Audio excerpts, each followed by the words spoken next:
keemiatarbed, mis rikud atmosfääri, lõhub ja lagundab kõiki võimalikke barjääri, emardab perfektsed plekid enne plekkide teket. Nüüd kas 53 imeb edukalt setet ja igast toidulisandist võid leida amfetamiini, veidi vaesemad nuusutavad lihtsalt kummiliimi poest veidi alumiiniumi, plastpudel ja torusiil ning ongi valmis teise maailmasõja maamiin.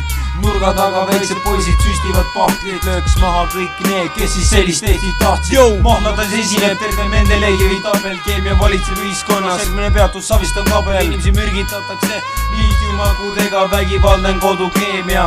Ma pakun seda oma rottidel, mees pesitsevad mul külmkapi all, põranda pesuvahendid ja domestos elu võtab tal. Loodusele meeldib külmkapid, mootori väljalaskeklapid, igast perest võid leida oma perele ohtlikud kapid, millest tuleb rohelist auru, isegi kärbseid ei lenda. Sellest on tal kõri nii, võtab surma kui venda. Võtab surma kui venda. Sest mind on vaktsineeritud ja tehtud pookimissüstid, ilma nendeta ma lihtsalt ei seisaks enam püsti. Ausalt arvan, et maailm oli siis parem.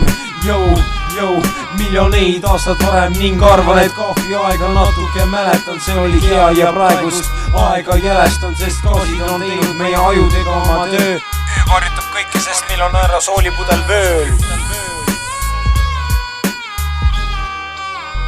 Ja kui end üle tõunud poisikestel on suurenenud pupillid, näevad nende kanalisatsioonides krokodilled üle Eesti, pole Ameerika, Kolumbia ega India, kus tänavate peal lehmad peavad käima pinda, kus narkobaronid palkavad automaatidega lapsi, on õnnelikud, kui palgapäeval nad saavad ühe kapsli. Tead, see on alles pisik osa sellest, mis meil närvi ajab, las olla see tekst, mis teie mõistuses kajab. Kui seda veel on, aga meid huvitav või pole, sest nagunii meie tulevik on kole. Oma lapsed jätame me ühiskonna hoolde ja homme võiks lammutada veel perse täie koole.